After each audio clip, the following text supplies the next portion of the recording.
The Health and Safety at Work Act 1974 applies to both employers and employees, and also aligns with the requirement to self-employed individuals. What is meant by health and safety? Health and safety relate to the prevention of accidents and ill health to employees and those who may be affected by their work. This could include people in direct contact with the work itself or people with no involvement but affected in one way or another. Workers have a right to work in places where risks to their health and safety are properly controlled. Health and safety is all about stopping you from getting hurt at work or ill through work. This must be addressed with utmost care, as failure to do so could result in significant consequences. Let us talk about employer responsibilities. It is the responsibility of your employer to conduct risk assessment and ensure that they are properly updated. Here we are talking about things that could harm you in your job and the precautions to eliminate or minimize it. What is risk? Risk is the probability of the hazard to cause harm and the extent of harm that may be caused. What is hazard? Hazard is the inherent ability of any article or substance or activity that may cause harm to a person or property. It is the responsibility of your employer to explain how risks will be controlled and tell you who is responsible for this. These measures are to eliminate or minimize said risk and must be recorded if more than 5 people are employed. Your employer should also consult and work with you and your health and safety representatives in protecting everyone from harm in the workplace.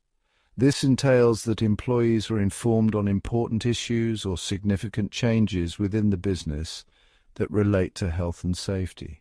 This promotes continuous engagement with the employees and allows the employees to have input on workplace decisions. The employer must ensure that individuals undertaking work tasks are fully competent.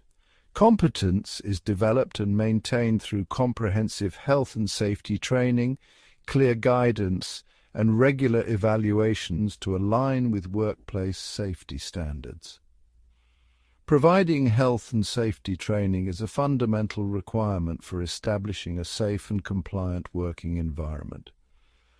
Employers must tailor training programs to address specific job-related risks, ensuring employees acquire the knowledge and practical skills needed to perform their duties safely.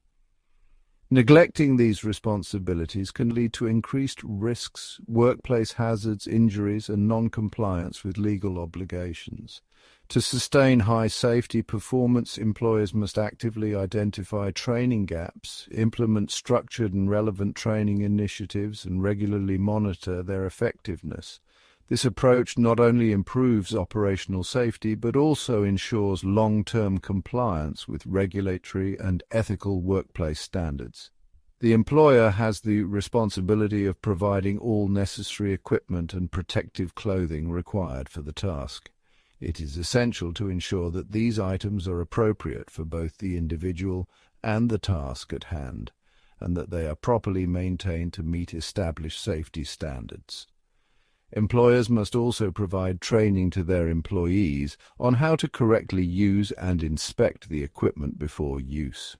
Additionally, records of inspections and maintenance should be diligently kept to ensure traceability and compliance. In situations where a problem is identified, the equipment must be promptly isolated from use to prevent risks. It should remain out of operation until it is either repaired or replaced, ensuring the safety and well-being of all workers. Report all major injuries and fatalities at work to the appropriate authorities promptly, as required by law.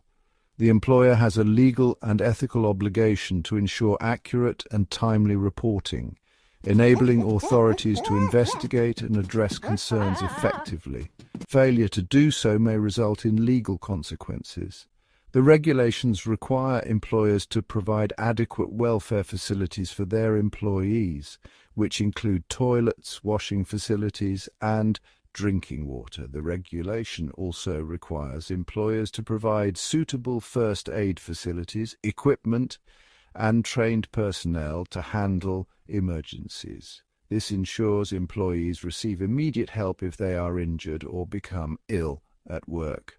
First aid kits should be well stocked and match the specific hazards of the workplace, and for larger or high-risk workplaces, a dedicated first aid room may be necessary. Employers are required to have insurance. This insurance covers compensation costs if an employee is injured or becomes ill as a direct result of their work. It ensures employees are financially protected while also safeguarding the employer against substantial claims. Employers must display a hard copy or electronic copy of the current insurance certificate in a place where employees can easily access and read it. This ensures transparency and allows workers to verify that they are covered in the event of a work-related injury or illness. Having the right insurance ensures that employees are financially protected if they suffer harm at work. It also shows that the employer is meeting their legal responsibilities and taking employee welfare seriously. Properly displaying the insurance certificate reinforces this commitment, ensuring compliance with legal standards and maintaining trust within the workplace. The Act places general duty of care on employers. This entails that the welfare of the employee is built into consideration not as an afterthought, but right from the start of the organization to ensure that people are safe. The Health and Safety at Work Act 1974 requires all employers, including contractors, to cooperate and coordinate with others sharing a workplace. This ensures that everyone's health and safety is properly managed and not neglected, regardless of who employs them. This duty extends to agency workers and contractors who may temporarily work on site. Going forward to employee responsibilities. Employees should follow the training, instructions received when working or using any work items your employer has given you. You must use any equipment provided properly and in a safe manner. Never take shortcuts, modify equipment, or use equipment incorrectly. Employees must also report any defects to the employer immediately and stop whatever activity you are doing. Comply with workplace policies and practices, as these have been built up through experience and expert opinion. It is very important that employees are aware of these policies and practices. Take reasonable care of your own and other people's health and safety while at work, so as to keep everyone safe from our act or omissions. This entails that you must take good care of your health and safety and not just leave it to your designated officer. Cooperate with your employer on their efforts to comply with their duties on health and safety. Ensure that you do not act recklessly, interfere with or misuse anything provided in the interest of health and safety. This entails that you do not put yourself or anyone at risk or danger due to bad working practices. Tell someone, your employer, supervisor, or health and safety representative if you think the work or inadequate precautions are putting anyone's health and safety at serious risk. This includes reporting all accidents, incidents, and near misses to your employer. If there's a problem, if you are worried about health and safety in your workplace, talk to your employer, supervisor, or health and safety representative. If, after talking with your employer, you are still worried, you can find the address of your local enforcement authority for health and safety and lay complaints. If you find this video helpful, please don't forget to subscribe, hit the like button, and comment.